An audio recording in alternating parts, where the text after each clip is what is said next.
Запланированные доходы в местные бюджеты на 1 июля 2018 года исполнены в 2,2 раза. Чуть более 90 миллионов рублей налоговых сборов поступило в бюджет республики с начала года. Уже составлен план по улучшению этих показателей. Когда спишь, бывает, что даже порой и сны видятся о работе, об уголовных делах. Они отмечают свой профессиональный праздник на рабочих местах. Сегодня день сотрудника органов следствия России.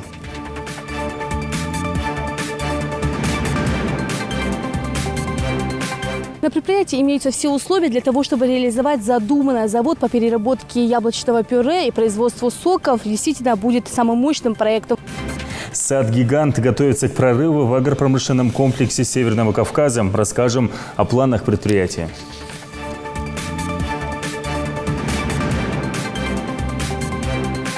Спортсмены бьются за чемпионский титул и звание лучшего в каждой из 10 представленных весовых категорий. Десятки спортсменов отстаивают право на участие в чемпионате России. В Назране проходит первенство по боксу. С каждым годом люди меньше разбрасывают мусор. Приятно и полезно. Молодые активисты провели субботник в горной Ингушетии. Они посетили Лежгинский водопад.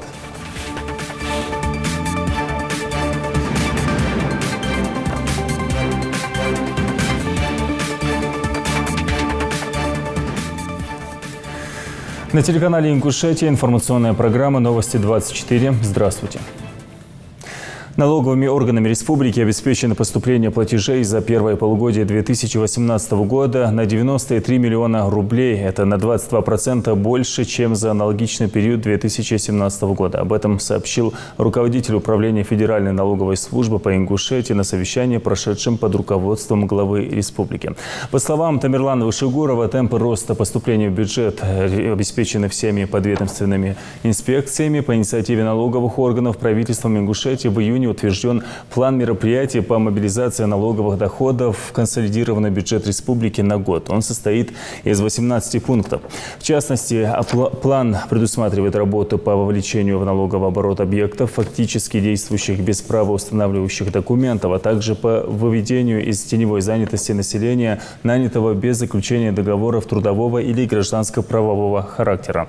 Информация об этих лицах передается в Государственную инспекцию труда. Реализация плана в полном объеме позволит обеспечить поступление налогов в 2018 году на 4,5 миллиарда рублей. Аналогично выполнение задания обеспечения темпов роста достигнуто по всем муниципальным образованиям, за исключением города Малгобек.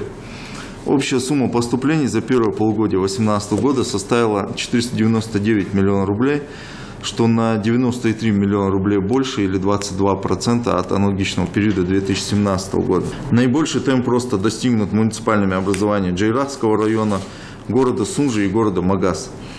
Запланированные доходы в местные бюджеты на 1 июля 2018 года исполнены в 2,2 раза. Но, несомненно, резервы для дальнейшей работы есть. Максимальная дисциплина и профессиональный подход к соревнованиям. Глава Ингушетии пообщался с участниками международного турнира по смешанным боевым единоборствам «Битва в горах». На встрече также присутствовали руководители бойцовских клубов Ингушетии и тренерский штаб. В начале встречи руководитель субъекта поздравил Мовсера Евлоева и других победителей турнира с хорошим выступлением, а проигравшим пожелал терпения и удачи в дальнейшем. Обращаясь к собравшимся, глава субъекта напомнил, что Международная лига М1 Global разработал отдельную программу развития данного вида спорта в Ингушетии. Проект «Дорога в М1» направлен на продвижение местных спортсменов. Однако, по мнению Юнусбека Евкурова, не все должным образом пользуются предоставленными возможностями. Между бойцовскими клубами должна быть здоровая конкуренция, чтобы на их базах рождались будущие чемпионы. Нужно менять подход к тренировочному процессу и самим соревнованиям. Большую роль в этих вопросах глава отмел тренерам, которые должны постоянно совершенствоваться, выезжать за пределы республики, повышать свой профессиональный уровень.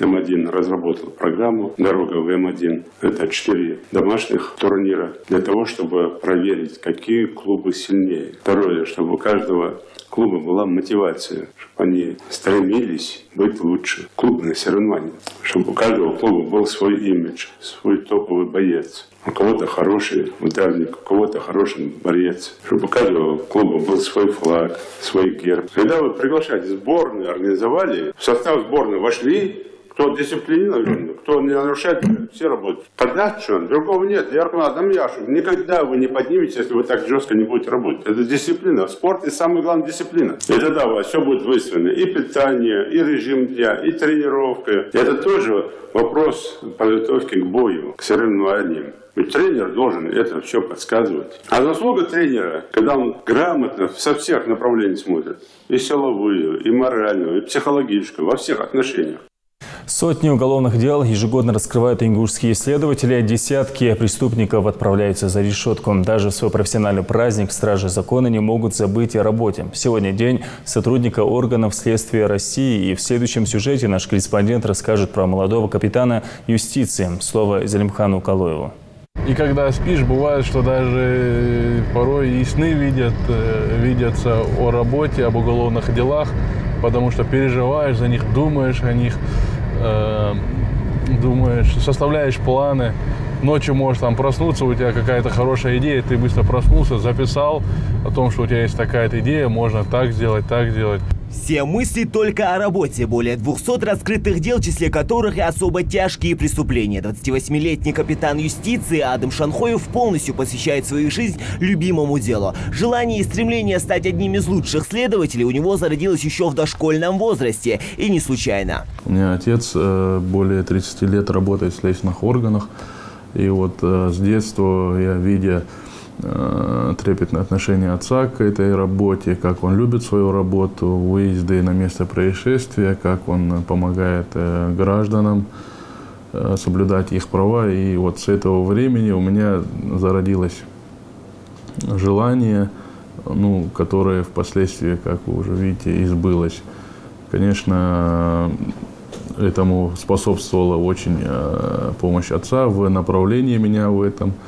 То, что он привил любовь к этой работе. Отцовские наставления и сейчас помогают Адаму работать добросовестно и ответственно. А без любви к своей профессии стать следователем невозможно в априори, говорит капитан юстиции. Еще будучи студентом на 5-м курсе, свой карьерный рост он начал общественным помощником следователя. 8 лет в Ростове-на-Дону в управлении Следственного комитета, затем спецкомандировка для раскрытия особо важного преступления в центральном аппарате в Москве. И, наконец, капитан юстиции продолжает борьбу с нарушителями, но уже в родной республике. Конечно, приходится работать и ночами, и днем, выезжать на места происшествия.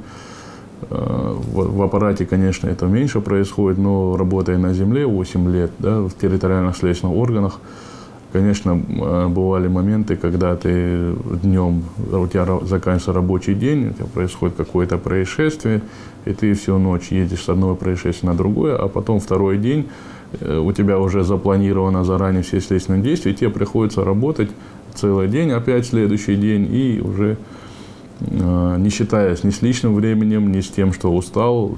Работая в Следственном управлении Следственного комитета России по Ростовской области, Адам не раз становился участником раскрытия самых громких преступлений. Одно из резонансных дел убийства в прошлом году жителя Ингушетии. Тело с признаками ожогов распознать было бы сложно, если бы не именной медальон. Следователи быстро вышли на след подозреваемого. Им оказался житель Ростова. Были обнаружены множественные следы биологического происхождения, похожие на кровь. Под давлением этих доказательств ему ничего не оставалось сделать, кроме как рассказать. Он действительно рассказал обстоятельства совершения преступления. После этого мы провели сразу же, хотя это было ночное время, это было где-то 3 часа ночи, провели проверку его показаний на месте. Он под видеозапись рассказал обстоятельства, место, орудие нашли, совершение преступления. Без таких громких дел у следователя Шанхоева, как и его коллег, редко обходятся рабочие будни. Сложные, многоэпизодные и неочевидные. В общем, самые различные преступления тяжкой и особо тяжкой категории.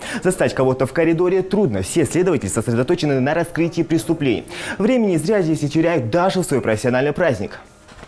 Словом, всегда на передовой. Работа в Следственном комитете буквально кипит, поскольку особо важные дела не терпят отлагательств. На то они и важные. Коллеги талант молодого сотрудника и жизненный девиз «Идти только вперед» заметили давно. Такие ребята очень делают имидж этим следственным органам. Безупречная репутация, высокий уровень профессионализма, очень ответственное отношение к своей работе. Все это позволяет иметь таким молодым ребятам, следователям, которые делают имя самому подразделению, комитету, управлению, который сегодня АДАМ делает.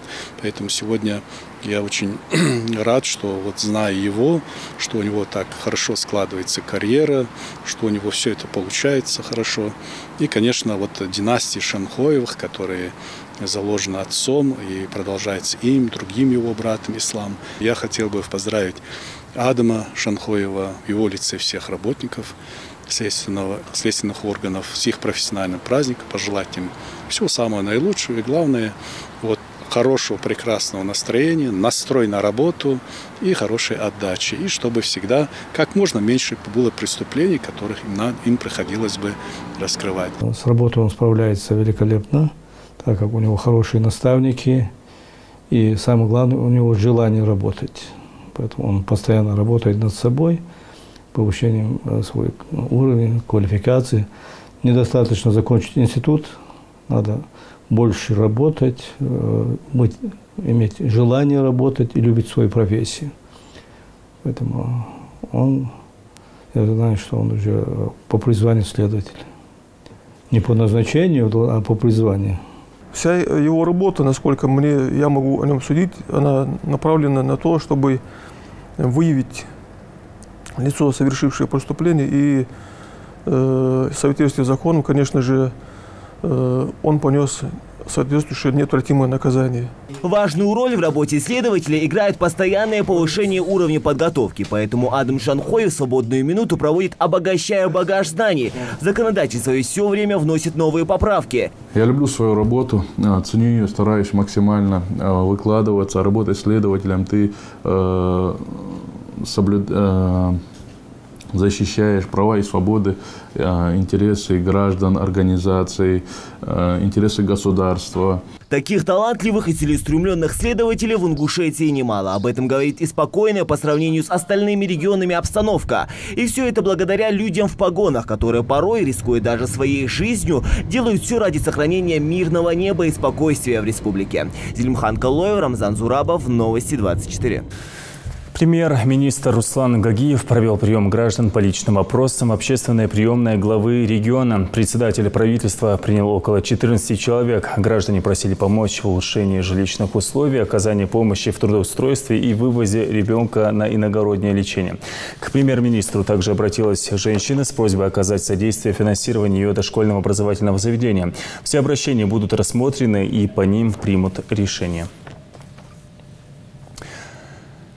Сегодня в Болгарии делегации из Ингушетии принимают участие в мероприятиях, посвященных увековечению памяти известного ингушского писателя Идриса Базоркина. В ее состав вошли министр культуры Ингушетии, родственники писателя, сын Турс Базоркин и внук Микаил Базоркин, а также скульптор и автор бюста известного писателя Ибрагим Паланкоев. Участники взяли с собой в Болгарию горсть земли из родового села Идриса Муртузовича Эгикала, где захоронен писатель. Напомню, в январе текущего года Художественным советом при Министерстве культуры республики было принято решение увековечить имя Идриса Базоркина наряду с такими классиками русской литературы, как Пушкин, Толстой и Лермонтов.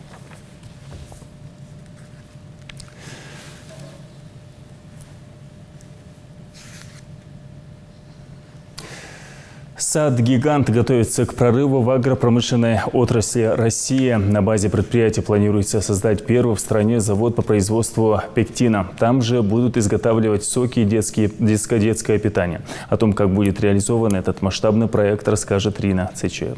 Бежевый зернистый порошок, пектин, другими словами, это полисахарид, который получают из цитрусовых и фруктов. Его относят к растворимым пищевым добавкам, широко применяется в фармацевтических и пищевых промышленностях, благодаря своему основному свойству создавать структуру продукта. В России пектин не производят, поэтому строительство завода на базе сада «Гигант» станет настоящим прорывом в агропромышленном комплексе СКФО и страны в целом, а главное, еще одним решением вопроса импортозамещения. У нас есть желание, у нас есть возможность это сделать.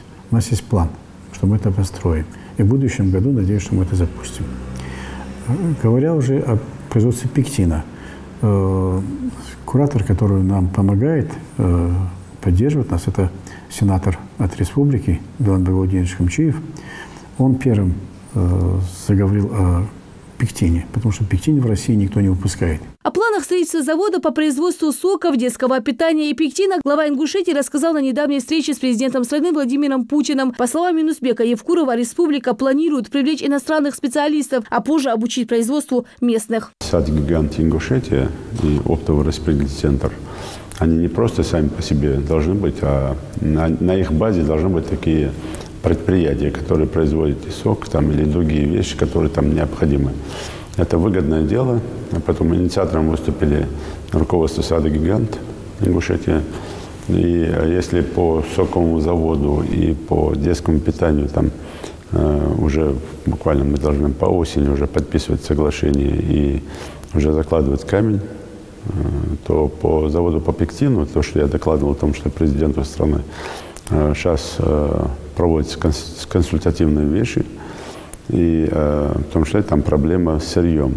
Да? Там сырье не просто там товарные яблоки, а там должны быть там, в том числе и дичка, и простая там не товарная, а обычные там яблоки, которые в огородах. То есть здесь надо смотреть по сырью, в том числе. Это предприятие тоже будет заложено, но на это потребуется время.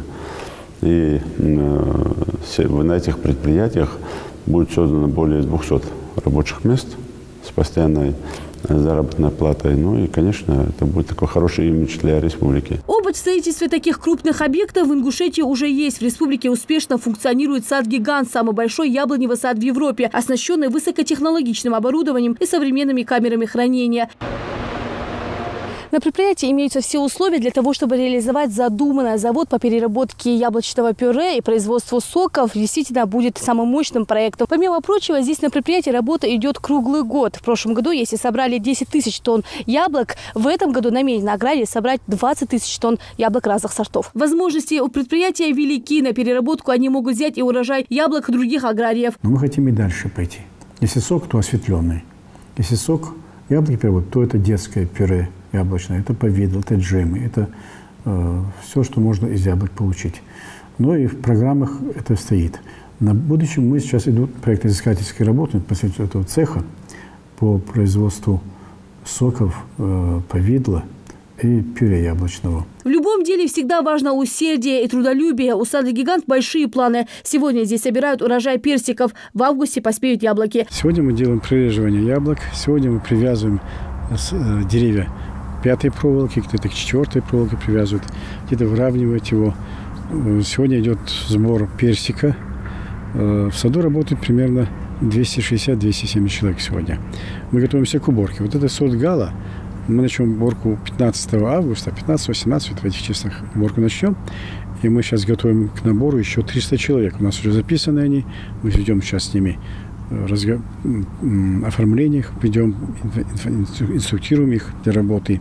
Еще одним важным событием станет всероссийское совещание по садоводству, которое пройдет в сентябре. Ингушетия планирует презентовать хранилище на 64 тысяч тонн фруктов и питомник по выращиванию саженцев. Хорошим продолжением этого проекта станет завод по производству соков, детского питания и пектина. Лиза Цычоева, Гапур, Чахкиев. Новости 24. Туристические проекты Ингушетии, представленные во всероссийском конкурсе событийного туризма, вышли в финал. Среди них международный турнир по смешанным единоборствам «Битва в горах», молодежный форум «Таргим», экологический тур по Джараскому ущелью, а также праздник Мятсели в Ингушетии. Второй этап 5-го всероссийского конкурса в области событийного туризма проходил в этом году в Республике Карелия с 22 по 25 августа. Напомню, он проводится в целях повышения престижа и роли событийного туризма в субъектах России, а также выявление новых тенденций и привлечение внимания широкой общественности к процессам в этой сфере. В Ингушетии активно развивается туристическая сфера. Еще больше интерес к столице Ингушетии туристы проявят после благоустройства площади Алани. Магаз вошел в число победителей первого всероссийского конкурса лучших проектов создания комфортной городской среды в малых городах и исторических поселениях. Городу будет выделен грант в размере 30 миллионов рублей. Эти деньги будут потрачены на строительство парка, вертолетной площадки, этнодвора и внедрение умных технологий. Материал Зелимхана Калоева.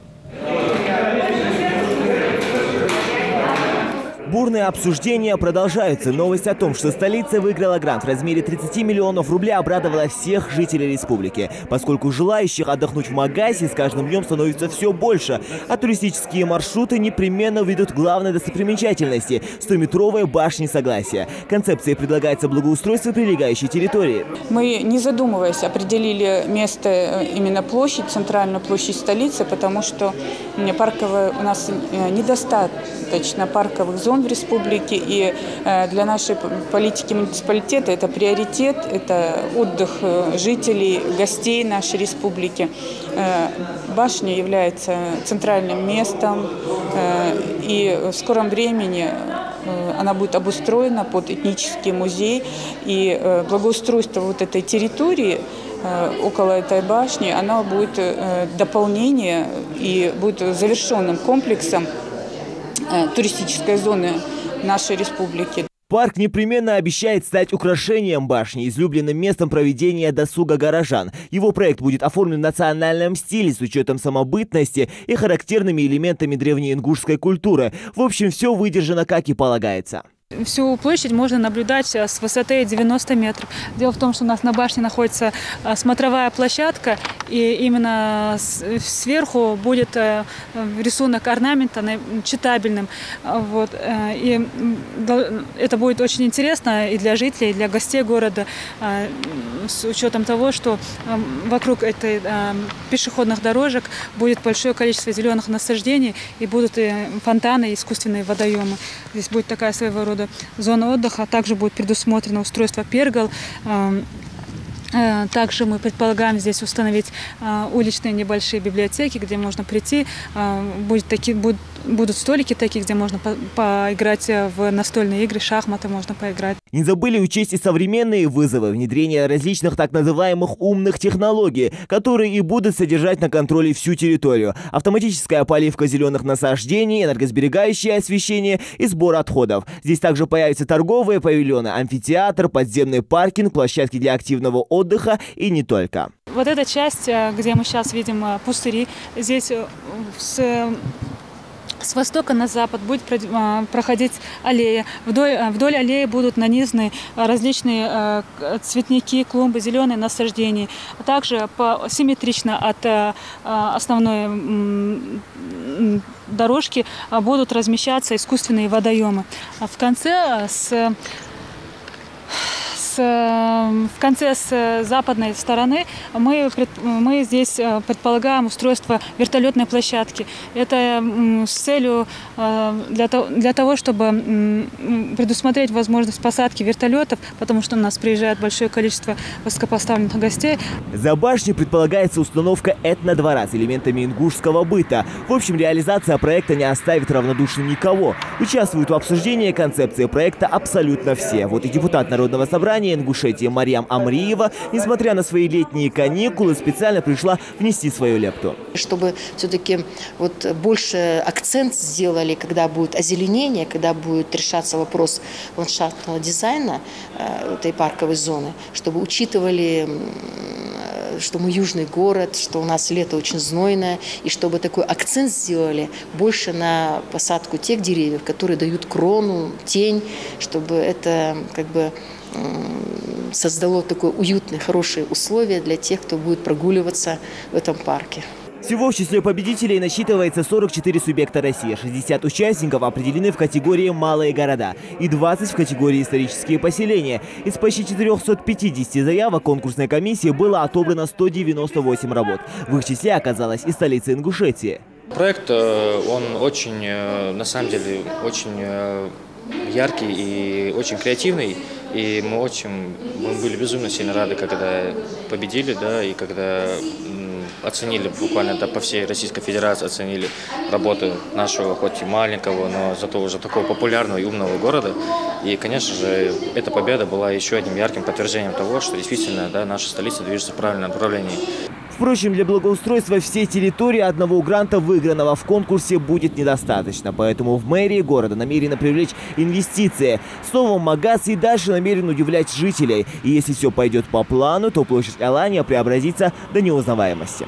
По условиям программы, благоустройство территории должно быть завершено до конца 2019 года. К этому времени здесь будет разбит полноценный парк, где смогут отдыхать как жители города, так и гости столицы. Зелимхан Калоев, Рамзан Миржоев, Новости 24. Около 30 тысяч женщин в декрете ежегодно будут бесплатно переобучаться. Об этом заявил министр труда и соцзащиты России Максим Топилин. Он отметил, что программа будет развиваться в рамках нацпроекта демографии и поддерживаться из федерального бюджета. Частью нацпроекта является содействие занятости на создании дополнительных мест в детских садах. Он напомнил, что нужно создать более 250 тысяч новых мест в 2021 году. С 2020 года на переобучение женщин из федерального бюджета планируется выделить порядка 1,5 миллиарда рублей. Напомню, в национальный проект демографии включены следующие федеральные проекты: финансовая поддержка семей при рождении ребенка, создание яслей, содействие занятости женщин, старшее поколение, укрепление общественного здоровья, новая физическая культура населения. В эти дни в Назрани проходит республиканский турнир по боксу. Эти соревнования являются отборочным этапом первенства СКФО. В состязаниях участвуют боксеры из разных спортивных клубов и физкультурно-оздоровительных комплексов. Итоги первого дня соревнования подведет Михаил Тангиев. Зрелищные поединки. Более 30 боксеров со всей республики. Спортсмены бьются за чемпионский титул и звание лучшего в каждой из 10 представленных весовых категорий. Первыми на ринг выходят спортсмены весовой категории 60 килограмм. С самого начала боя завязалась активная борьба. Соперники то и дело обмениваются мощными ударами. До последнего не ясно, кто фаворит этого поединка. Но в итоге боксер в красном сумел перебить своего оппонента. Утром и вечером готовился к соревнованию все время. Отрабатывал удары, школу бокса. Спарринги были. Сложный был соперник, высокий. Я подстраивался и работал с ним. Трудно было, но я поработал и выиграл. В следующем бою за звание лучшего бьются спортсмены весовой категории 64 килограмма. Соперники всячески пытаются отыскать слабые места друг друга, чтобы нанести удар точно в цель. Все 3 раунда они провели практически на равных, но под конец третьего единогласным решением судей победа присуждается боксеру в красном углу ринга. что так кажется, физи готовится для этого под руководством Даслана Заурова и Келлигова Магомеда. Турнира готовилась соперник Дикор Халвар физи и первый бой Масан Халам Гули. Халертон бой пландал Энделик продышаться для На турнире также присутствовал известный ингушский боксер, а ныне тренер Рахим Чахкиев. Олимпийский чемпион отметил хорошую подготовку спортсменов и подчеркнул, что на сегодняшний день есть много ребят, которые желают заниматься боксом и изо дня в день показывают хорошие результаты. Мы здесь довольно серьезную молодежь видим, да, у которой, если она постарается, есть будущее в боксе. И можно надеяться на какой-то результат. Вот. Я как, скажем так, начинающий тренер тоже привел здесь одного парня. Он по возрасту уже не подходит, но все равно мы его попробуем. Я хочу, чтобы он проверил свои силы. Соревнования проходят согласно требованиям международного регламента. Главный секретарь турнира рассказал о некоторых особенностях этого чемпионата. 3 раунда по 3 минуты. Единственное, взвешивание ханитха первый день.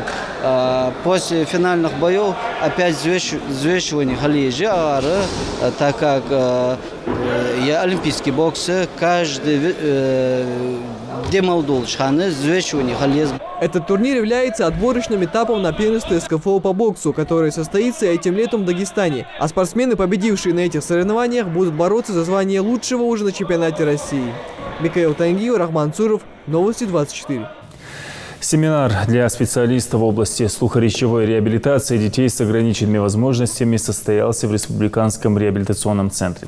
Приглашенные врачи из Санкт-Петербурга, сурдопедагог и аудиолог рассказали об одном из самых современных методов слухоречевой реабилитации глухих – кохлеарной имплантации, а также о том, как помочь восстановиться ребенку после операции. Семинар организован при поддержке Комитета по делам молодежи и стал отличной возможностью для родителей задать интересующие вопросы, в том числе и по уходу за детьми с ограниченными возможностями. Врачи пробудут в республике 2 дня. Основная проблема в том, что не хватает именно информации, как заниматься с ребенком, у кого есть снижение слуха. И этот семинар направлен именно на то, чтобы научить и дать первые такие основные сведения, чтобы можно было начать работать. У нас завтра будет проходить, можно сказать так, мастер-класс, будет практическая работа, где и специалисты, и родители смогут посмотреть, как проходит именно реабилитация детей со сниженным слухом и после кохлеарной имплантации, и научиться методом приема, как работать со своим ребенком, или, если специалист, то как принимать детишек таких у себя в центре. Управлением Роспотребнадзора Ингушетии проведено 108 проверок предприятий, участвующих в обороте мяса, птицы и говядины, а также продуктов его переработки. Основными нарушениями являются оборот продукции без необходимой маркировки ветеринарно-санитарного контроля, отсутствие личных медицинских книжек у персонала, реализация пищевых продуктов при отсутствии товарно-сопроводительной документации и несоблюдении условий хранения.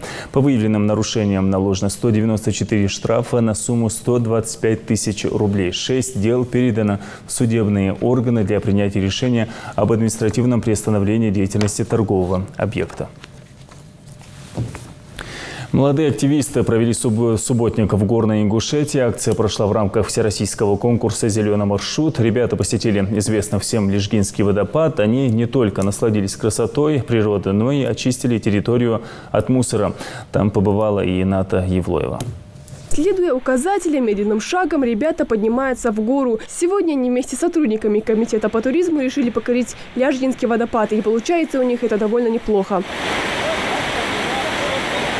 Приключения были, потому что когда мы шли и проходили тропу, один парень чуть не упал, конечно же, но в любом случае мы старались, чтобы друг друга подстраховывать. То есть мы работаем командой, и это самое главное для нас. И если работать командой, вообще, мне кажется, нам ничего не страшно. Пользуясь случаем, ребята решили очистить территорию Ляжгинского водопада от мусора. Многие отдыхающие халатно относятся к окружающей среде. А зря, ведь Джейрахский район является визитной карточкой нашей республики. Как бы мы ни старались, найдутся те люди, которые не соблюдают правила, мусор есть.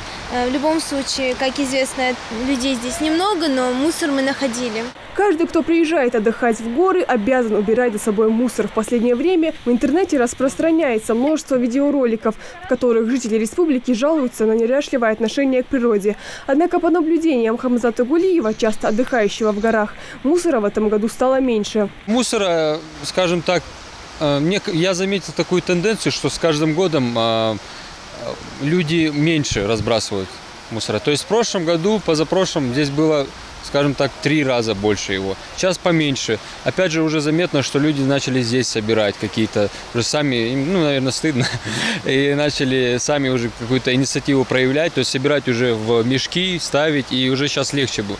Ребята также приняли участие во всероссийской акции «Зеленый маршрут», целью которого является создание и развитие экологических троп. В конце мы создадим ролик про наше такое маленькое путешествие и попытаемся рассказать людям, что тут было, как мы провели время, что мы нашли новое. И отправим ролик для участия в всероссийском конкурсе, чтобы победить.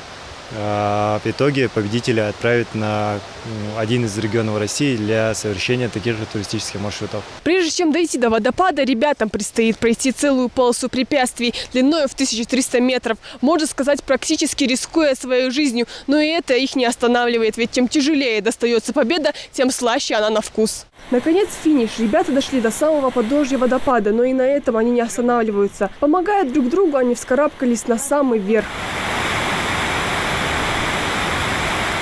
Ляжгинский водопад крупнейший в Ингушетии. Высота его составляет почти 20 метров, ширина 5. Здесь кристально чистая вода, ее даже пить можно. Особенно красив он днем в солнечную погоду, когда над водой из-за тысячи брызг появляется радуга.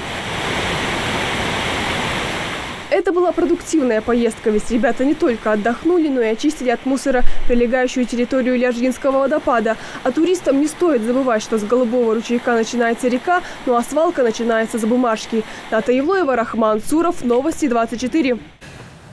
Такой была информационная картина уходящего дня. Я на этом с вами прощаюсь. Всего доброго.